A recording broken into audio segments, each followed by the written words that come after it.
Okay, what is overthinking? Can we learn to stop overthinking? And if so, what do we need to do to stop overthinking? Everyone talks about loneliness, everyone talks about anxiety, but I think it's a real problem of overthinking things. We live in this age of stimulus where everything around us is fighting for our attention, and it's been perfected like propaganda, whether it's advertisements or creators and content or whatever it is. The mechanisms that people use to hijack your attention and your brain now it's a battle that's borderline impossible to win every hour of the day. Even if you're really conscientious about what you're looking at, what apps you're using, what types of things you're looking at. It's a title, it's a thumbnail, it's a creator. There's things that just pull you in, you click it, and next thing you know, you're swiping, right? And this isn't so much about stimulus or distraction. It's about what type of cycle does that put our brains in. Overthinking, quite simply, is this. And this might resonate super hard for a lot of people because once I found out what it was, I suddenly, now that I had a name for it, didn't feel so alone. You are thinking about situations that possibly might arise in the future. And then you are thinking about how you might prepare for those situations that may or may not arise in the future. And you're doing that cyclically, over and over again, until you get in this cycle of living in the future and all this stuff that doesn't really exist. And it causes you anxiety because you simultaneously feel unprepared for the future, hence why you're trapped in that loop of constantly looking for outcomes to prepare for, and you are burning out your brain and energy and focus by not living in the moment and living in the future. Essentially, that is overthinking.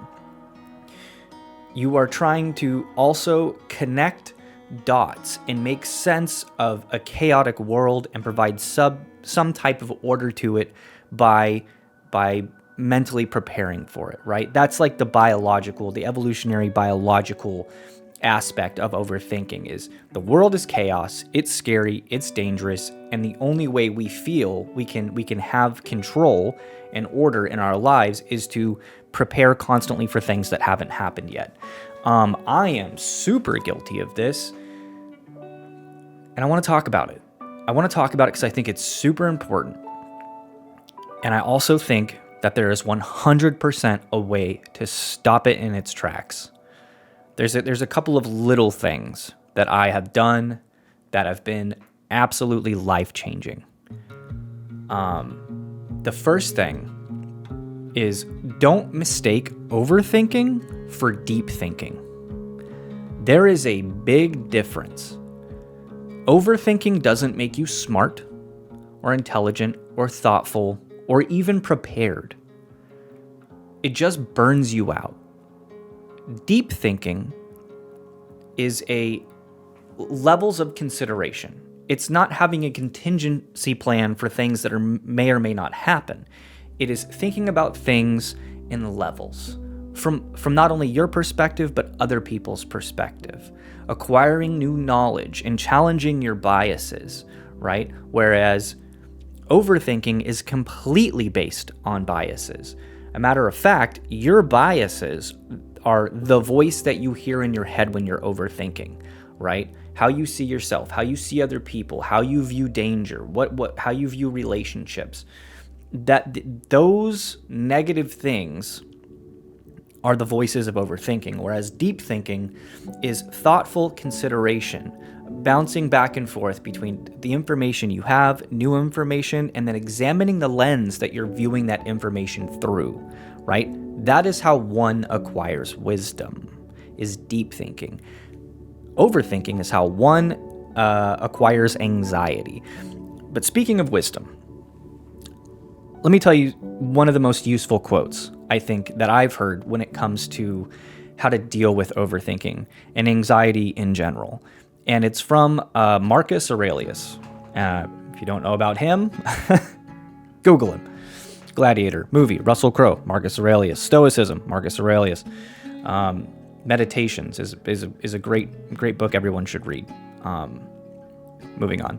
He has this quote that says, there's no need to worry about the future because you're gonna face it with the same tools in which you face the present. Most people don't get anxiety about the present. When you're at the gym, you're working out, you don't feel a lot of anxiety. When you're sitting on the couch and you're in the moment, you don't feel a lot of anxiety. It's when you start making considerations for the future, which begs the question, what tools do you have you acquired in your life to face the present moment with, right? Somebody asks you a question at the grocery store, or someone calls you out of the blue or knocks on the door. You have tools in your tool bag that you've gained as a human being, and you will continue to. You might not have that many, and the tools that you have might not be that sharp because you don't use them that often, but you will continue to acquire more.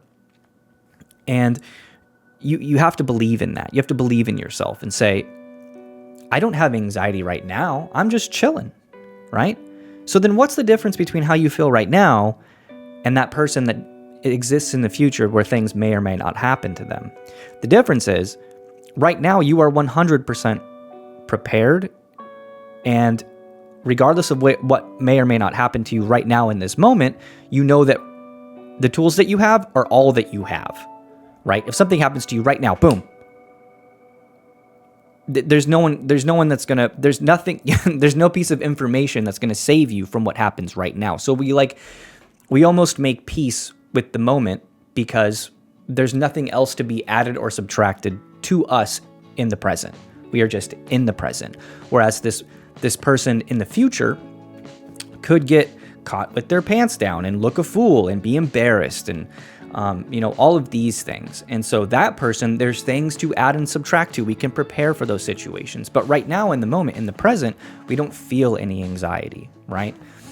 So the quote is great because it says, that feeling that you feel right now, content, okay, that's the same thing that you're going to feel in the future, in that moment.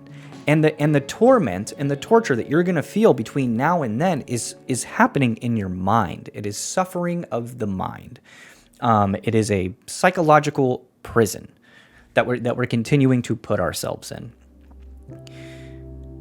And I think this is a problem that a lot of people have. And one of the things that I know for me personally has been an issue is making the mistake of thinking that I'm actually doing myself a favor by overthinking. By thinking, oh, I'm doing myself a favor of thinking about, well, what if this happens? Then I'll do this. Or what if this happens? Then I'll do this. As if I am actually preparing for them. But the fact of the matter is, and this is something that anybody who's had any serious experiences understands, you can't prepare for any of that. You cannot prepare for someone that you're at dinner with choking in a restaurant. CPR might make you feel confident, but in the moment, unless you've had training, you're just gonna do whatever you think you need to do, right? You're gonna freeze, you're gonna fight, or you're gonna flight, right? One of those three nervous system responses, right? When the car cuts you off on the highway and you swerve into a median, you can't really prepare for how you're going to act in that moment. If someone tries to mug you, these bad things, these bad things that we dwell on, that we see happening, that causes torture in the mind, right? That probably won't happen statistically. It's not a common thing. We're dwelling on outliers and exceptions rather than the norm. So that's number one. And number two is No matter, it doesn't matter, dude. Unless you go do training, right? Unless you go do like black belt jujitsu or CPR training for the Heimlich maneuver or like these types of things, you're really not preparing. The thoughts, the chatter in your skull, as Alan Watts called it, right, isn't real preparation. It's mental masturbation is what it is. And right there is where I want to talk about something, which is our overthinking is both the disease and the antidote, right? Because biologically, humans are like the only creature that are capable of like true prediction, right?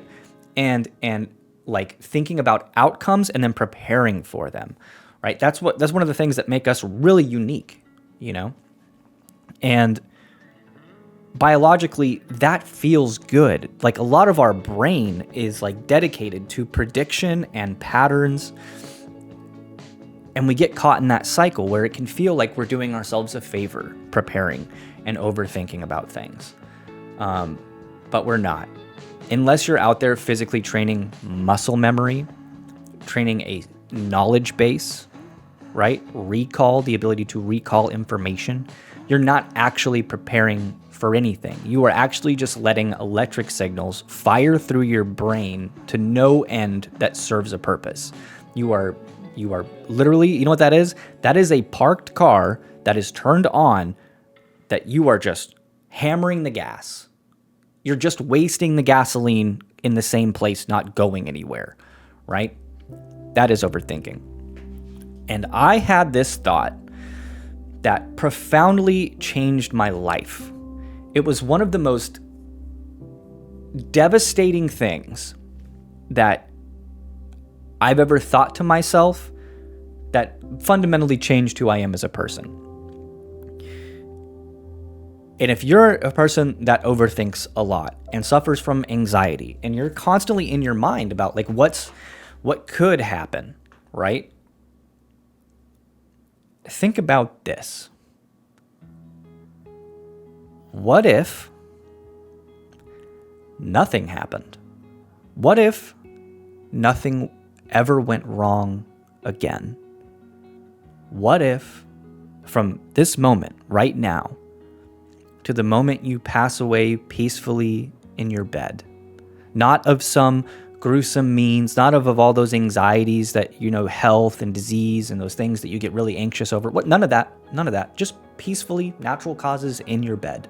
What if now to then, none of that nasty stuff that you think about ever happened? What if it was all okay? How much time and energy did you worry?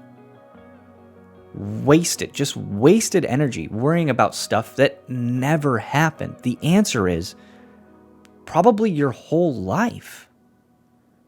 And how little time did you dedicate to trying to be in the moment and enjoy it and remember it and appreciate it and dwell on it and show gratitude for days after something great happened? And the answer is not a lot, because you were just worrying about the next thing. That was a really devastating thought for me, because I really was, and I still do, have anxieties about what might happen, even something stupid, like going to the grocery store or like whatever, you know? It's like and a lot of that, some of that is trauma-based, you know? If you've been abused, if you've been mugged, if you've had a gun in your face, like I have, it's fucking traumatic. And then you start to think that those people are everywhere, around every corner, especially like when it's nighttime. And like I used to make so many excuses to why I didn't want to go out and do something. I didn't want to go to that place. I didn't want to do that thing. And like some of my biggest anxieties are like, if I go to a restaurant downtown, where am I going to park? How far do I have to walk? And what's going to happen to me between where I park and the restaurant? I seriously worry about this shit. It gives me terrible anxiety, especially now because I like have a child that I have to protect, right? I mean, truth be told, now I run strapped everywhere I go, so I'm not super worried about it, right? That's a big antidote for anxiety. If you're one of those people that are like, oh, no, you know, just be strapped, and you're like, wow, I feel a lot better. Yeah.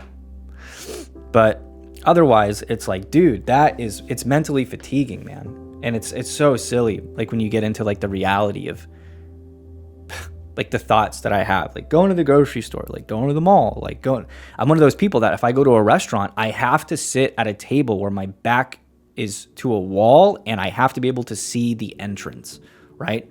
Because if someone comes in there like to cause chaos, I have to have that 2 to 3 second warning, right? If somebody moves fast in my peripheral, I'm always on edge about it. And you can tell yourself that's because I'm astute.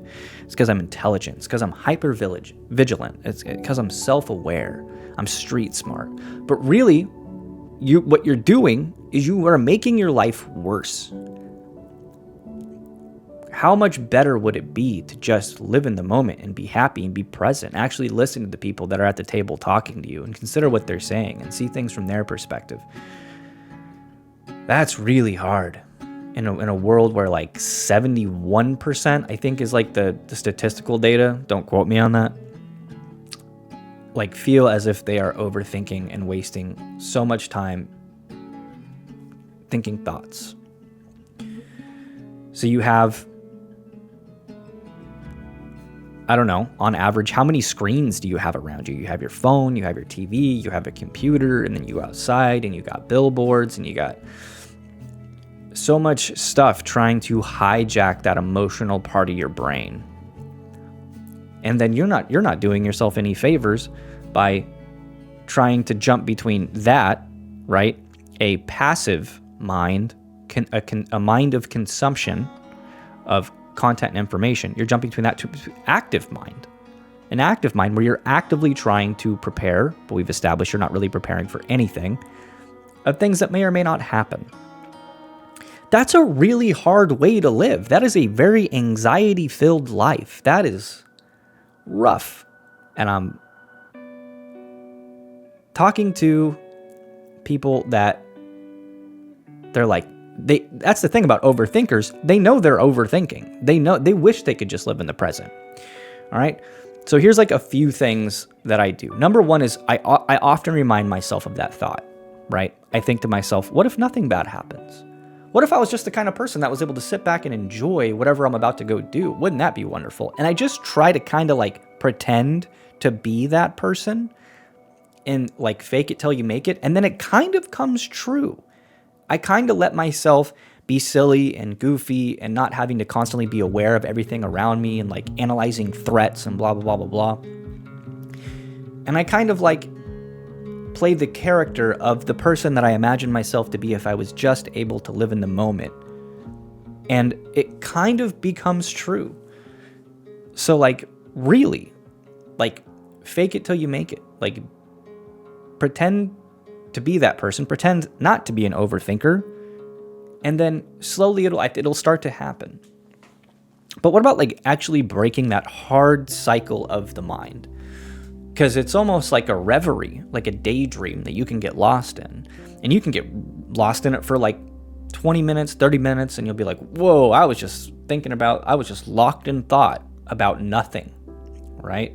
And that's a really good indicator that, of course, you're overthinking, but also that you're not keeping this thing on a leash.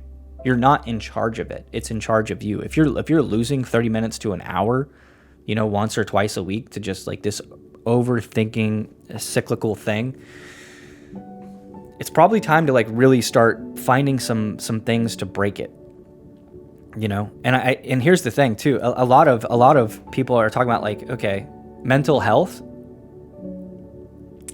What about physical health, right? Usually physical health is a good thing, is a good, not antidote, but a good thing to help support positive mental health, right?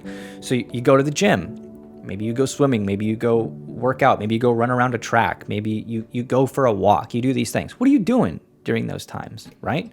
You're either doing one of two things.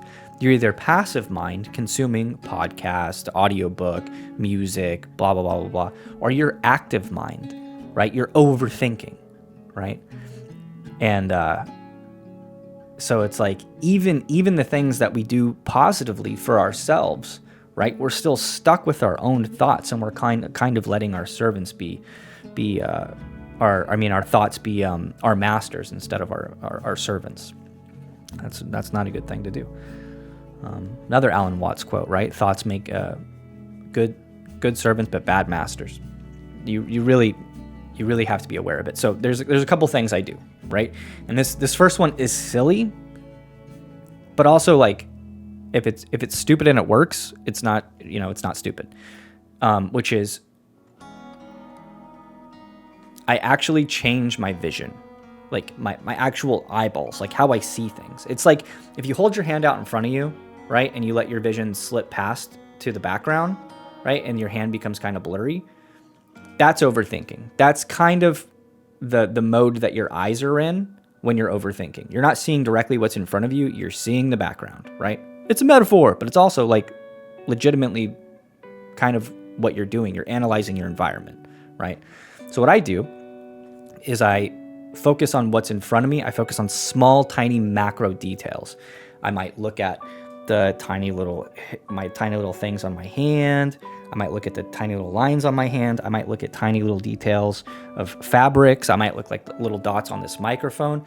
And I do that just as a quick stop overthinking, just as a break your mind out of that barrier and like just observe, right? Because that's kind of what being in the moment is all about. Is like you're open-hearted, you're open-minded, you're just observing, you're letting things happen, you're not preparing for anything, and you're just having a good time.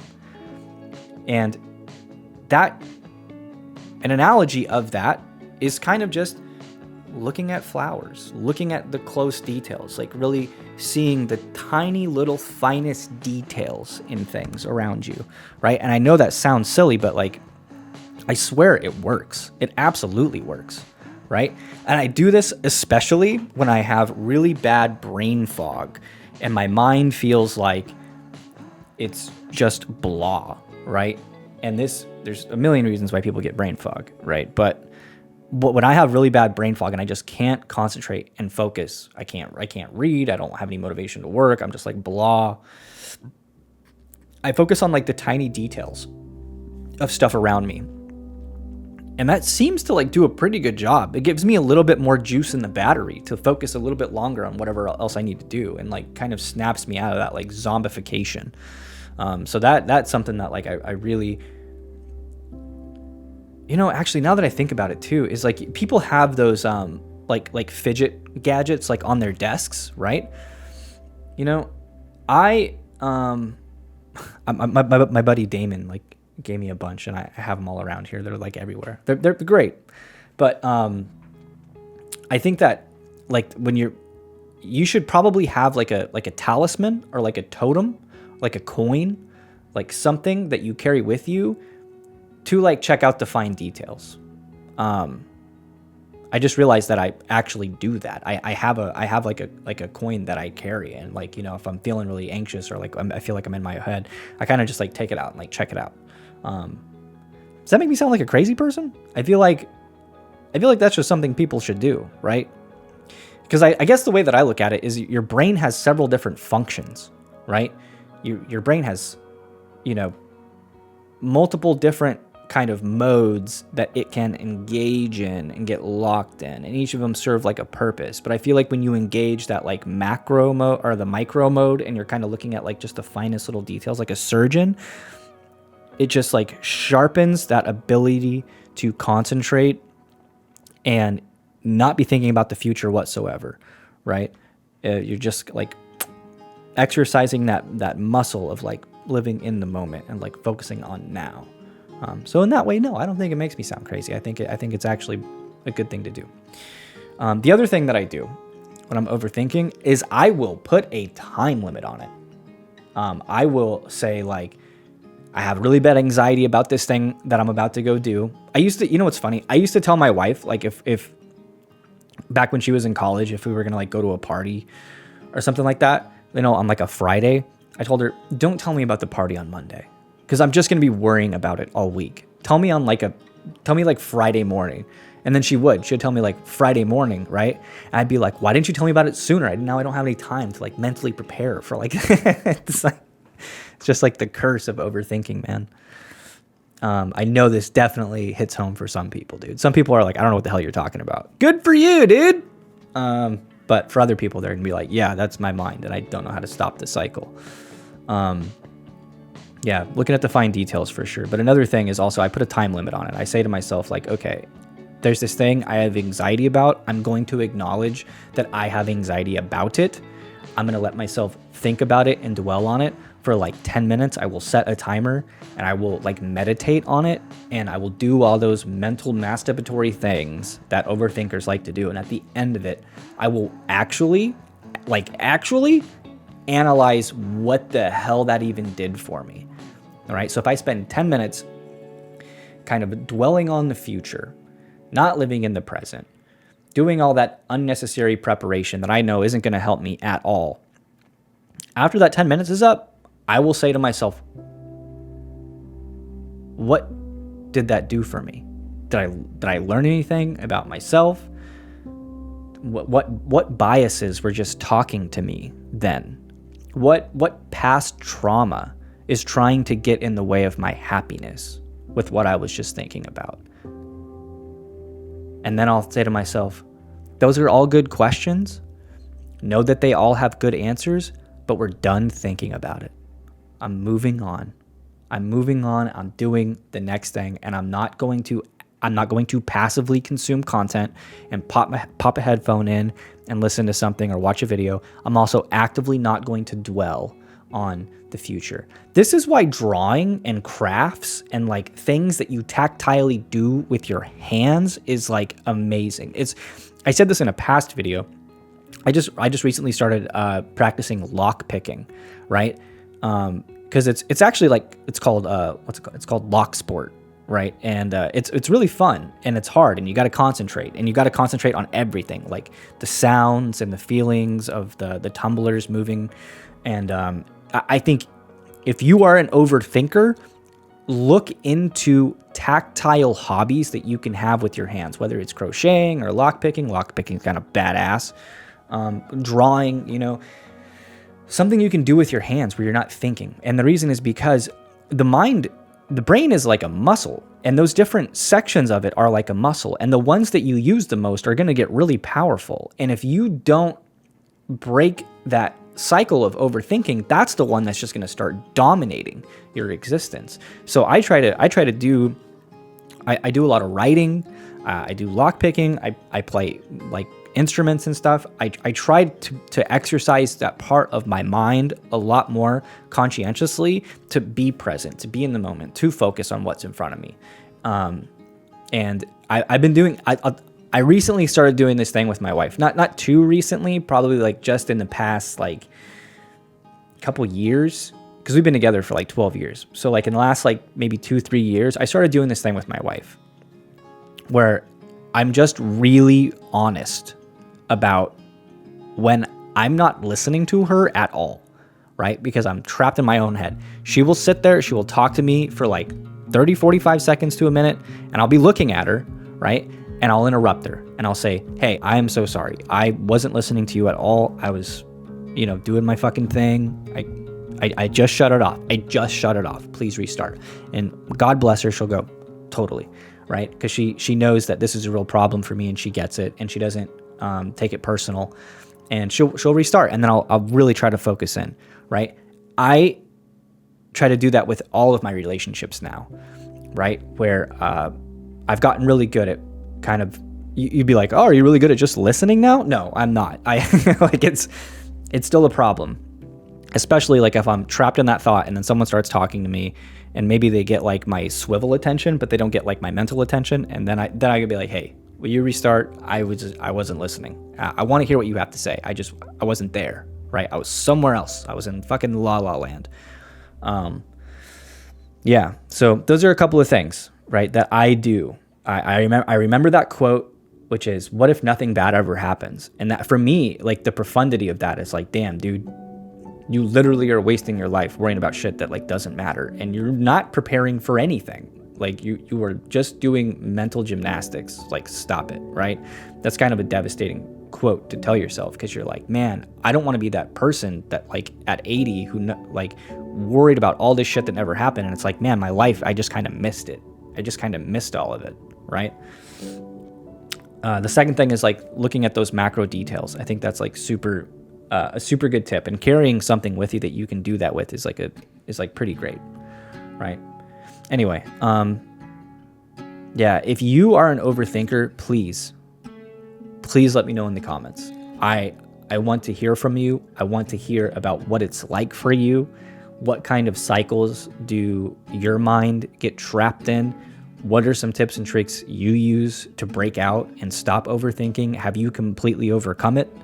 I'm still on the journey of trying to do that. So, yeah, thank you so much for watching the video. I hope you guys like the new setup. I think it's kind of nice, and I'll talk to you later. Peace.